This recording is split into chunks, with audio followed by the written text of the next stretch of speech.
আজকে বিকেলে হাইকোর্ট কর্তৃক ডাকসু নির্বাচন স্থগিতের আদেশটা খুবই গুরুত্বপূর্ণ। আজকেই কেন? কারণ আজকে ডাকসুর স্থগিত আদেশের বিরুদ্ধে আপিল করলে সেই আপিলের সিরিয়াল নাম্বার 2 দিনের মধ্যে পড়তো না। 2 দিন পর কি? 2 দিন পর কোর্ট বন্ধ, টানা 15 দিনের জন্য বন্ধ। কিন্তু ডাকসুর ডেট 8 দিন পর, মানে 9 সেপ্টেম্বর। ফলে ডাকসু করার কোনো চান্সই আর থাকলো না। নাই মানে নাই। তো সবাই যখন হতাশ, এমনকি ঢাকা বিশ্ববিদ্যালয় কর্তৃপক্ষেরও যখন মাথায় হাত, তখন অন্ধের যষ্টি হয়ে সামনে আসলেন অ্যাডভোকেট শিশির মোহাম্মদ মনির।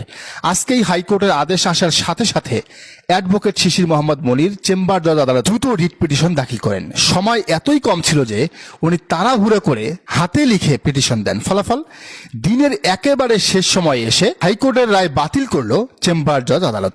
ফলে অনির্দিষ্টকালের জন্য ডাকসু ইলেকশন স্থগিত হওয়া থেকে বেঁচে গেল। শিশির মনিরের তড়িৎ সিদ্ধান্ত ও বুদ্ধিমত্তার কারণে ডাকসু স্থগিত করার ষড়যন্ত্র আপাতত ভেস্তে গেল। জামাত আসলে একটা প্রোডাক্ট তৈরি করেছে, এটার নাম হচ্ছে শিশির মোহাম্মদ মনির। সাবেক শিবির সেক্রেটারি একটা ব্র্যান্ড। অনেকে হয়তো জানেন না, শেখ হাসিনার আমলে আব্দুল কাদের, আক্তার, উপদেষ্টা আসিফ সহ ঢাকা বিশ্ববিদ্যালয়ের অনেক নির্যাতিত স্টুডেন্টদের পক্ষে শিশির মোহাম্মদ মনির একাই লড়েছেন, বিনামূল্যে লড়েছেন, জিতেছেনও। তার ডিকশনারিতে হার শব্দটা খুব কমই আছে। কিন্তু ডাকসু ইলেকশন বন্ধের পেছনে ষড়যন্ত্রকারীরা কি থেমে থাকবে? না, থাকবে না। কারণ ডাকসুতে শিবির বিজয়ী হলে শিবিরের সম্পর্কে বাম, বিএনপি, লীগ, শাহবাগ, প্রথম আলো, গংরা যে ন্যারেটিভ এতদিন দাঁড় করিয়েছিল সেটা একদম ধ্বংস হয়ে যাবে। শিবির সন্ত্রাসী, রক কাটা সংগঠন, এগুলো সব ভেস্তে যাবে। শিবির ডাকসুতে বিজয়ী হওয়ার দ্বার প্রান্তে। আর এটা হলে শিবির ভালো, শিক্ষার্থী বান্ধব, জামাত ভালো, এটা প্রমাণিত হয়ে যাবে। জামাত শিবির দেশকে সততা ও ন্যায়ের সাথে পরিচালিত করতে পারবে, এই মেসেজটা সারা দেশের মানুষ ডাকসু থেকে চাক্ষুষ প্রমাণ পাবে।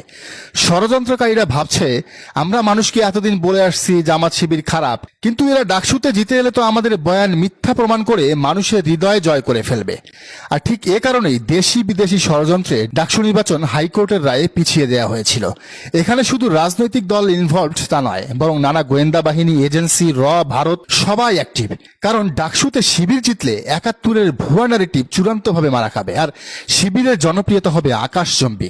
এদিকে যেহেতু শিবিরের ইমেজ মানেই জামাতের ইমেজ, ফলে জাতীয় নির্বাচনে জামাতকে ডাকসুর ব্যাপারটা বড় একটা বেনিফিট দেবে। তাই এখানে ভিন্ন একটা খেলা চলছে। এটা পুরোটা একটা নিখুঁত গেমের অংশ। গেম এখনো শেষ হয়নি।